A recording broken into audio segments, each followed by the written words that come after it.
संभाजीनगरमध्ये आम्ही एक आगळी वेगळी स्पर्धा सगळ्या मैत्रिणींनी मिळून घेतलेली आहे. विडे बनवा स्पर्धा. विड्याचं अनन्यसाधारण महत्त्व आहे. विड्याचं पान हे प्रत्येक पूजापाठला चांगल्या वाईट सगळ्या कामांमध्ये कामी येतं. अदब म्हणून विड्याचं पान खायला दिला जायचं. तर विड्याच्या पानाच्या टोकावर लक्ष्मीचा वास असतं असं म्हणतात. आणि विड्याचं पान हे आरोग्यासाठी पण तेवढंच लाभदायक आहे.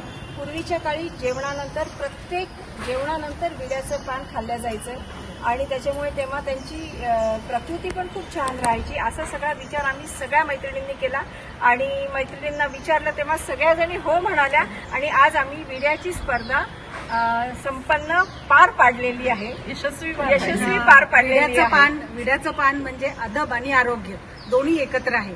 तर त्याच्यासोबत आपली संस्कृती पण आहे. आपण फार पूर्वीपासून असं पाहत होतो की प्रत्येक पूजेला विड्याचं पान देवी पुढे हे ठेवलंच जायचं. पण काही कारणाने आपल्याला वेळ नाही म्हणून ह्या गोष्टी कुठेतरी मागे गेल्या होत्या.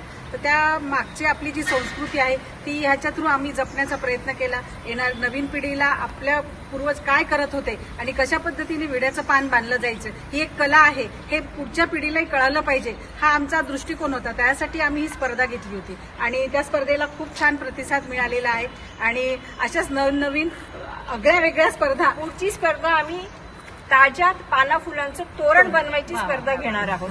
तेव्हा तुमच्या मार्फत आम्ही सगळ्यांना विनंती करतो की भरभरून स्पर्धेत भाग घ्या आणि तयारीला लागा आणि आपली संस्कृती जपा. जय माता दी. आंबे माता दी. जय आंबेचा. नमस्कार, मी समता लोंढे आणि माझी मैत्रीण शीतल रुद्रवार. आम्ही दोघींनी असा विचार केला की आपण पटकन जातो पान शॉपमध्ये पान घेतो आणि खातो. पण त्याच्या मागे आपल्या पूर्वी काय काय व्हायचं त्याच्या बाबतीत की आजी बनवायची, आई बनवायची. प्रत्येक सणावाराला आपल्या घरात विड्याच्या पानाला खूप वेगळं महत्त्वाचं असायचं आणि ही जी कला आहे ती कुठेतरी लुप्त होते. ती कला आपल्याला पुढे आपल्या पुढच्या पिढ्यांना आपल्याला ती पोचवायची आहे. तर त्याला काहीतरी आपण करायला पाहिजे. म्हणून आम्ही ही त्यातून अशी मनाची तयारी केली की आपल्याला हे पिढीसाठी करायचंच आहे. म्हणून आम्ही ठरवलं दोघी मैत्रिणींनी की आपण अशी वेगळी स्पर्धा घ्यायची. तर शीतल तुला असं का वाटलं की भारतीय संस्कृतीमध्ये विड्याच्या पानाला खूप महत्त्व आहे.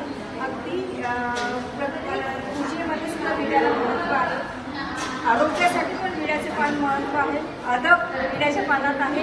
अशी विड्याच्या पानाची विविध गुणधर्म आहेत.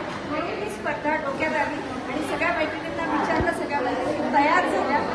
छाया आहे, किरण भाभी आहे, समता आहे, नंतर मेघा आहे, वृषाली आहे. अशा सगळ्याजणी तयार झाल्या आणि आम्ही स्पर्धा घेतली आणि छान प्रतिसाद मिळाला. विड्याची आगळीवेगळी स्पर्धा आम्ही छत्रपती संभाजीनगरमध्ये आज घेतली आणि छान स्पर्धकांनी या स्पर्धेत भाग घेतला. धन्यवाद.